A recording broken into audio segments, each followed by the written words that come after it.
Well, hello everyone. Thank you so much for attending this webinar. Today we're going to be talking about using the default handrail extensions within Revit. And from my experience, I guess it's one of those areas in Revit that people seem to be a little bit scared of, a little bit unsure about how to actually produce these graphics. But first off, let's just start by recognizing that the default out-of-the-box Revit handrail systems don't necessarily address certain regulations that we have to follow.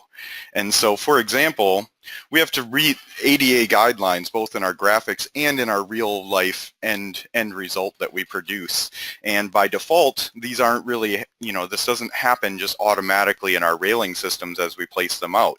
And so in a lot of cases, it's just placing a guardrail, not necessarily the handrail that's separated from that guardrail and has different rules that apply to it and follow these ADA guidelines. And so really we have a couple of different conditions that we normally deal with. At the top extension, we really should be seeing it flatten out with our floor system or our landing, wherever that happens, and it should have a 12-inch minimum extension. And so these rules could be different, slightly different depending on your jurisdiction. Each jurisdiction tends to deal with these slightly different. I got these images online just looking at ADA guidelines from the UBC. So really at the top of the stair, we have a 12-inch extension. At the lower portion of the stair where the stair ends or where it begins, we have kind of a projection out at that same slope of the stair. And so we need to meet those conditions in order to have a legal stair that meets these guidelines within Revit. And so today we're going to talk about three different types of extensions that exist within Revit that we can utilize. And so one is the extension to the floor, where the rail actually extends out, say 12 inches at the top of the landing out plus a tread depth at the bottom, and then returns itself into the floor. Another would be an extension that returns itself into the wall, which is a very common situation that we see in egress stairwells. And then another might be another condition where we don't necessarily need a separated guardrail from the handrail, and they can kind of be embedded in one, but it still has to follow those same returns. And so in that case, it might be an extension to a post. And so let's go ahead and take a look at how we can utilize these within our Revit interface. And so I just have a starter project here that I've created with three different stairs. They're kind of a low slope stair with a long tread. And what we're going to do is we're going to create those three different types of extensions and just talk about how we might be able to utilize these to our advantage. So I'm going to go into a level, my second level floor plan here, just so that I can see everything that I would like to get to, and I'm going to place a railing. And so in this file, I have wiped out all of the existing railings that come with the architectural template. And so just for those who are interested in how I started this, it's just the architectural template. I've wiped out all of the extra rails except for the guardrail rectangular, which is just a default railing that comes in with that template. And so I've gotten rid of all of the extra information, and we're going to create this from a custom standpoint. And so let's go ahead and we're just going to lay out this guardrail and just take a look at what we have. And so the first thing that you'll have to do with railings is, of course, adjust it so that it fits within the conditions that we want it to. So for in this case, I've got a support that runs along this assembled stair, and I would like this guardrail to actually line up with it. So I'll give it an offset of -1 inch. And sometimes we have to play with that trial and error, just putting in values, seeing which direction it flips. We can also flip the rail if it's not giving us the right results.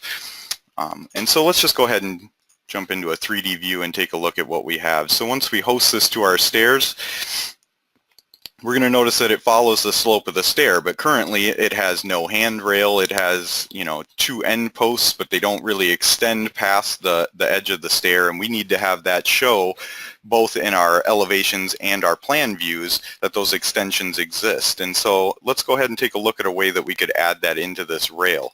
And so I'll select the rail, and I'm going to do an edit type on it. And so within this edit type, you'll notice that we have a top rail, which is really the top rail that the bollards die into here. And that's set as a profile of 2 by 2. But then below that we also have handrail options, and so we can have multiple handrails, but in this case we really just want a single handrail. And so I'll choose a handrail of circular 1.5 inch diameter profile, and then I'm going to put it on the left side of this rail. And again, this might be trial and error depending on how you lay out the rail. You might have to play around with which side that falls on. And so in this case, we now have a rail that's falling into the correct location with a correct clearance from the guardrail itself and a correct height. But yet it doesn't have those extensions that we need to place onto that rail. And so let's go back out into our 3D view, and we're going to take a look at some of the different options that we have here. So number one, with a railing system, similar to a curtain wall system, when we select it, it is really a system made of multiple items. And so in our edit type, you'll notice that we do have handrails, but we have some values that are grayed out. And this is because this railing is made up of a few different parts. And so if we actually use our tab key to cycle through, we can choose different portions of this rail. So for example, I can choose the top rail, and I can unpin that and change it to other profiles if I would like. But in this case, we're really looking to modify this handrail. And so I can also tab select over these items to get to the handrail itself. And so right now you'll notice that I can edit the type, and I can change this particular handrail, but I'm changing this circular 1.5, but it's grayed out currently and I can't select anything, and I can't change the type of it.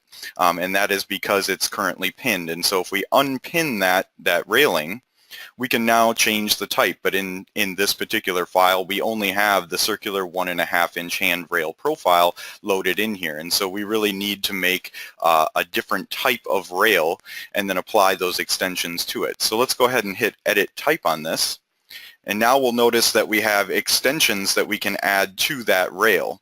And so what I'm going to want to do is I'll go in and I'm going to duplicate this type. And in this case, we're trying to create a rail that terminates into the floor. And so let's go ahead and call this to floor. And then we'll notice some of the extension options that we have. And so in this dialog, you'll notice here are our 3 different extension types that we have. And so we have wall, floor, and post. And in this case, we're trying to add it to a floor termination condition. So let's choose that for both our bottom and our top condition.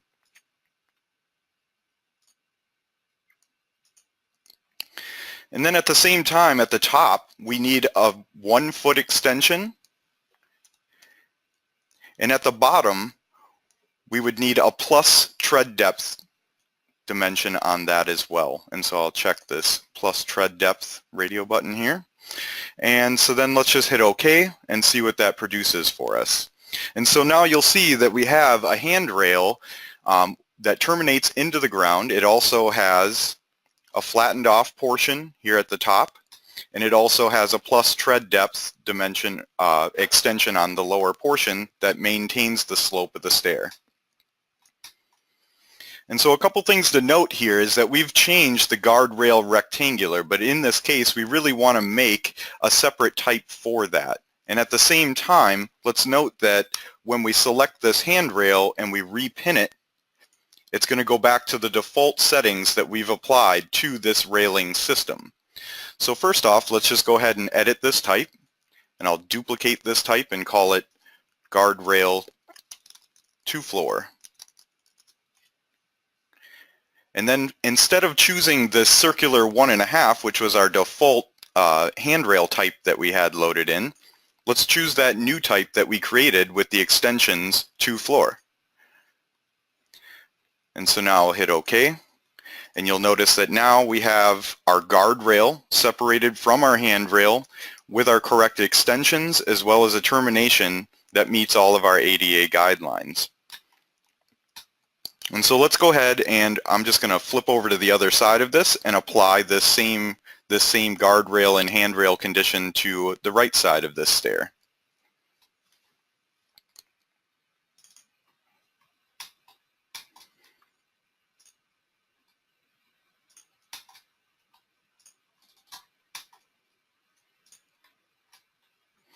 So again, we're going to have to adjust the direction in which the rail is flipped as well as its offset so that it centers itself on top of that support that we want it to.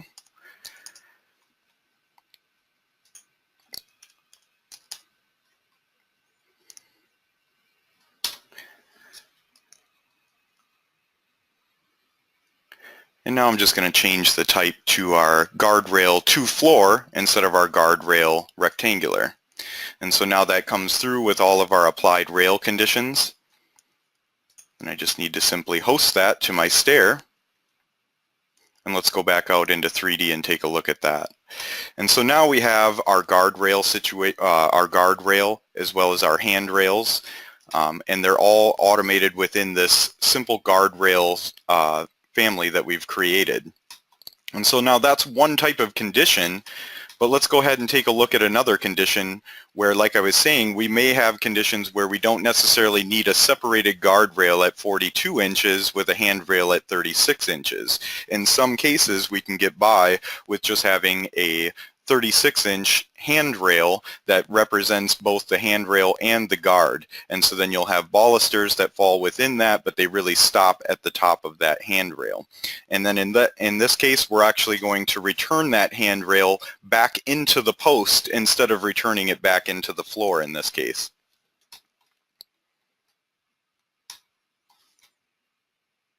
So again, I'm going to go back out into a plan view. Makes it easiest to place this profile line out for us.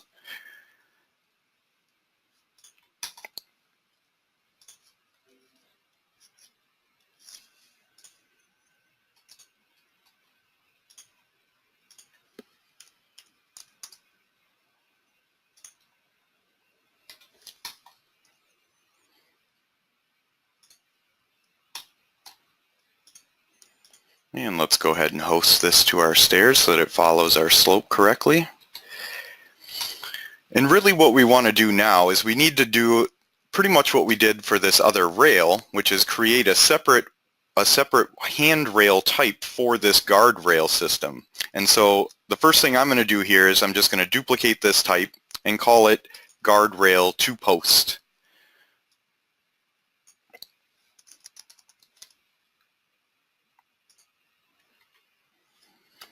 And so again, we'll note that our handrail type is circular 1.5, which is the default that default type that came in.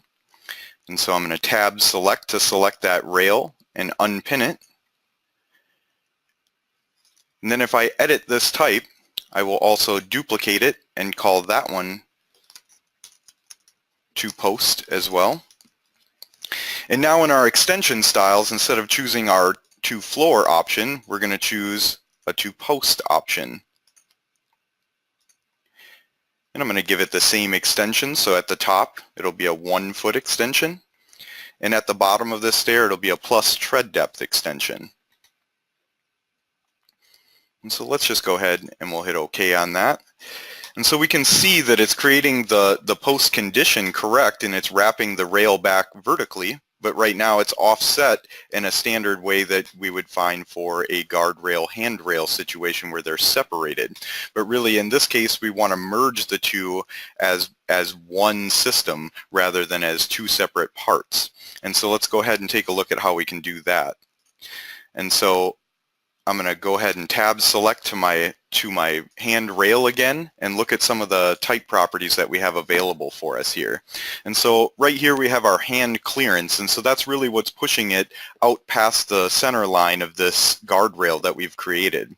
And so let's go ahead and recenter this back with the guardrail itself. And so being a 1.5-inch diameter rail, I'm going to offset it negative 0.75 inches so that it centers itself within that rail. And I'll hit apply and OK. And so now we're closer and we have the rail in the location where we would like it to be. But of course we have our top rail extending beyond the top of that handrail, and we also want to change our support systems or our support members so that they're the same size as our handrail so that it's more of a pipe condition. And so let's go ahead and take a look at how we can edit that. And so the first thing I'm going to do is go in here and I'm going to edit the type of the railing system. So this time, instead of selecting the individual handrail itself, I just selected the entire system. And I'm going to change this top rail height to 3 foot so that it matches the height of my handrail. And I'll also change that to our circular 1.5-inch profile as well.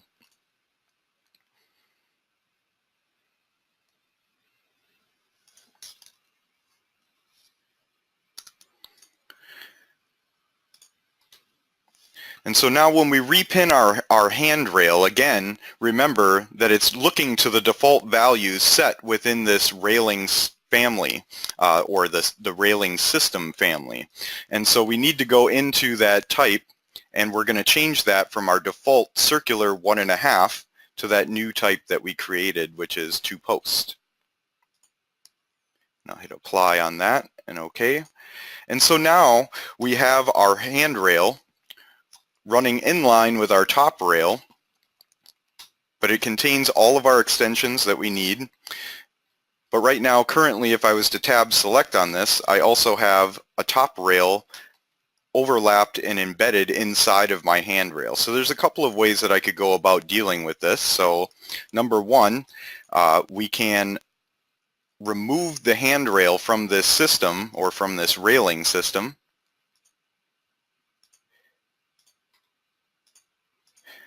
And we could actually apply our extensions to this top rail. And so just like our handrail, we also have the ability to add those extensions to this top rail. So we could duplicate this and say 2 post. And I'll change our extension style so that it goes 2 post with a tread plus tread depth on our bottom extension, and a 12-inch extension to the post on our top.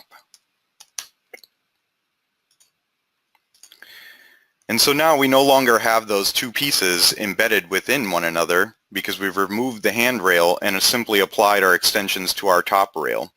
We also could have treated those as separate items if we ever wanted to create custom railing types for that, and have other members running within this rail system. It really just depends on what we want to do with this bollard structure, and in this case I'm leaving all of that structure alone and just kind of sticking with the defaults. And so now that we have this created, let's go ahead and add this rail to the other side of this stair and just see how it performs.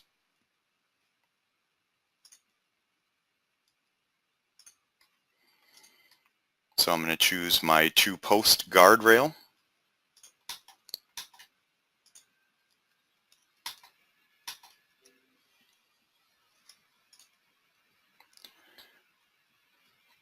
And again, I'll have to adjust my offset so that it centers itself within the support below.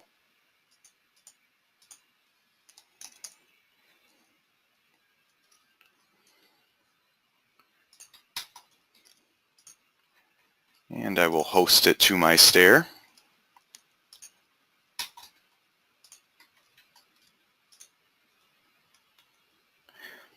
And I'll go back out into 3D. And so just like our handrail, you'll notice that all of a sudden in this new style that we've created, I no longer have my extensions. And what is happening here? And so really what it is that if you remember back, we unpin this top rail. And so just like with our handrail, if we unpin it, we can change it to whatever we would like. As soon as we repin it, it's going to go back to whatever's been defaulted inside of this railing system family.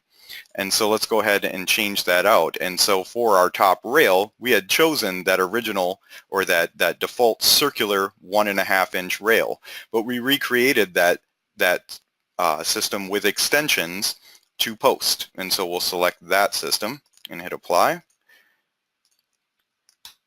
And now we have our extensions on our handrails with bollards that actually connect up to the top of that handrail.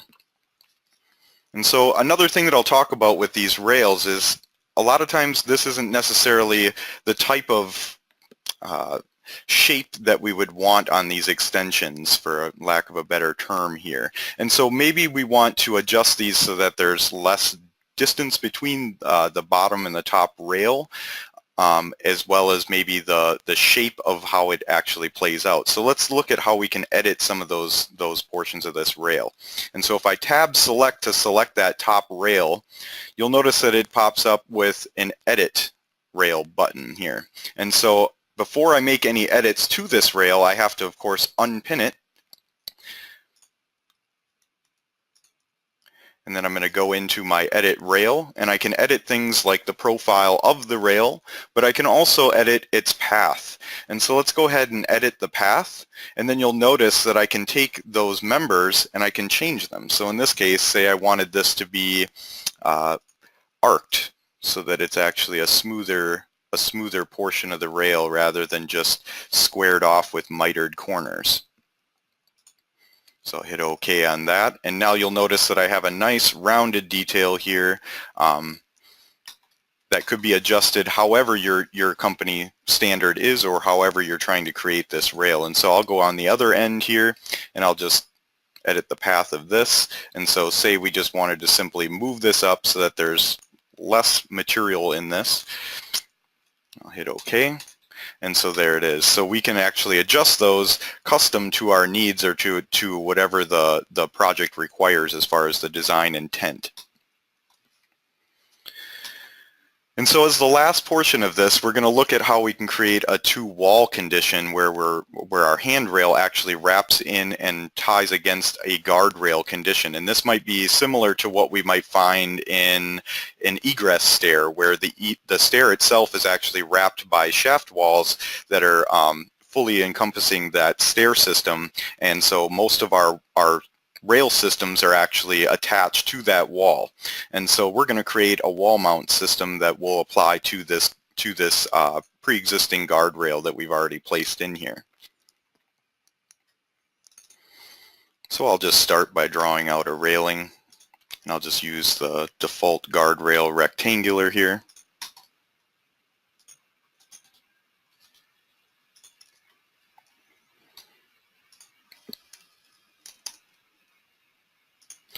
Adjusted the offset so that it sits within that wall properly and puts the handrail at the correct location with the correct clearance. And so now if we look in 3D, we'll notice that we have our guardrail condition embedded within this wall that we've placed next to the stair, and that's not really what we want. But let's first just go ahead and create a handrail system that we can apply to this. And so I'm just going to go ahead and select this, and I'll duplicate this railing system, and I'm going to call it to wall. And I'll just hit OK on that. And then also I'm going to tab select into this handrail that we have. I'm going to unpin it so that we can create another type, and I'll duplicate that type and call it to wall as well. And for its extensions, I'm going to change those to wall with a plus tread depth on the bottom extension and a 1 foot extension at the top. So now we have our rail placed in. It looks okay and it's performing correctly. It shows visually how we would like it to show, and even in our floor plan it might be acceptable, but we don't want to see that guardrail in the background of this embedded within that wall. And so really all we need to do now is go through that railing system and remove all of that structure from our railing system. So I'm just going to edit type, and I'm going to go in here and I'm going to remove the top rail and change that to none. And then I'm also going to go into both my non-continuous rail structure, and I'm going to delete the bottom rail. And I'm also going to set all of my bollards and vertical supports to none.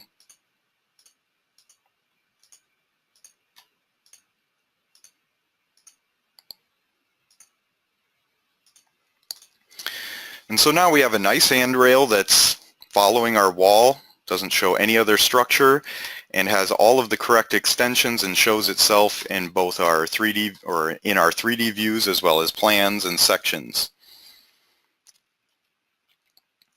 And so on the other side of this wall, I'm going to talk about another method of achieving this same goal. So in a lot of cases, these handrail extensions work fine if the stair system is very standardized. In a lot of cases, or at least in many cases in my experience, that's just never the case. We tend to find that a stair is a very complex system that requires unique conditions and unique kind of treatment in different areas, especially where things connect or where they wrap around items. And so in a lot of cases we end up in a position where we want to manually draw out the railings themselves. And so let's go ahead and take a look at a way that we could create that. So instead of using the handrail extensions, we just want to completely manually control the extensions themselves. And so let's just go and start a railing, and I'll start with this guardrail rectangular, and I'm going to edit the type. I'm going to duplicate it, and I'm going to call it handrail wall mount. And so in this case, again, we don't want any of this structure in here, so I'm just going to blow out all of this structure, all of our vertical members, as well as that bottom rail.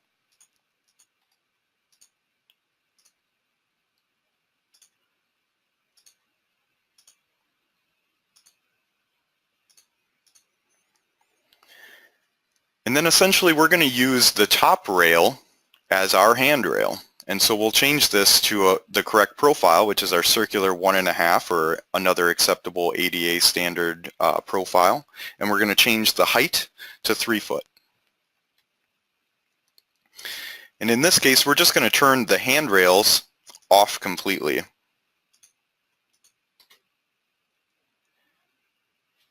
And I'll say OK on this. And then instead of just drawing it along the side of the stair, I'm literally going to draw this where I want it to be placed. And so I'll start by drawing it along the stair, and then I'm going to move it over to allow clearance for that rail.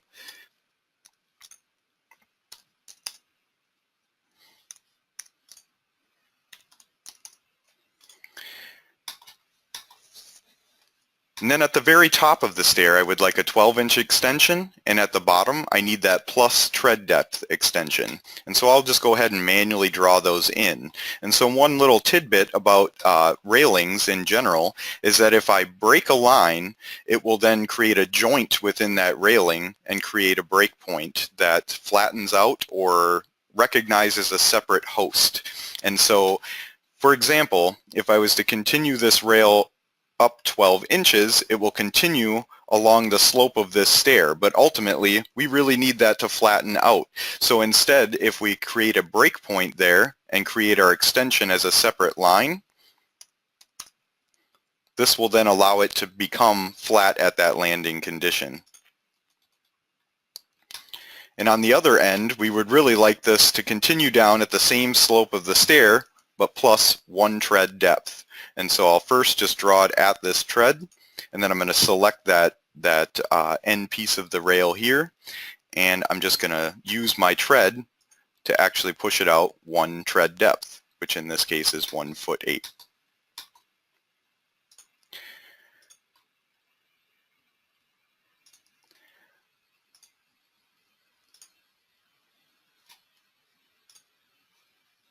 So now I'm going to go ahead and host this to that stair.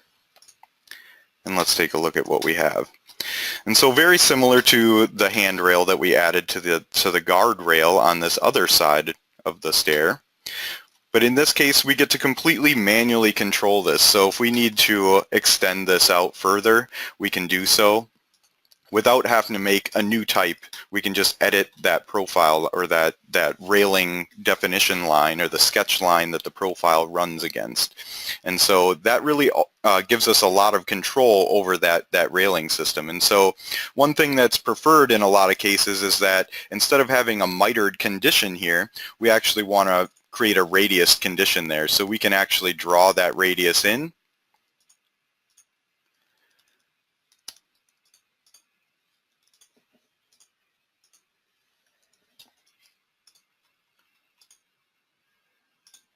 And now we have a nice, smooth, round radius for that railing system. Now that being said, we can also achieve this within our handrail systems that we create as a system family within our guardrail. And so let's go ahead and take a look at that. So I'm tab select to get that railing. And then inside of here, if we change our default join from miter to fillet, we can choose a number that's greater or equal to our hand clearance. And this will produce a similar result.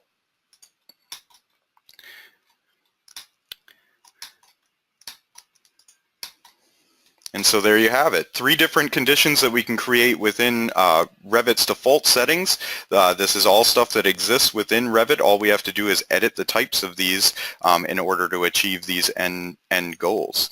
And so kind of in summary, we really have those 3 types of handrail extensions that work great for our standard stairs. For more complex stairs or things that tend to be larger stairs, multi-story stairs that are tied together and actually wrap around, have multiple landings. That complexity adds in a level that just pushes us beyond being able to use these default handrail extensions. And so in those cases, we might find ourselves breaking the system up into separate elements that are more palatable and using more manual drawing methods in order to lay that geometry out. And that way we have more control over it, but that also comes with more management on our side.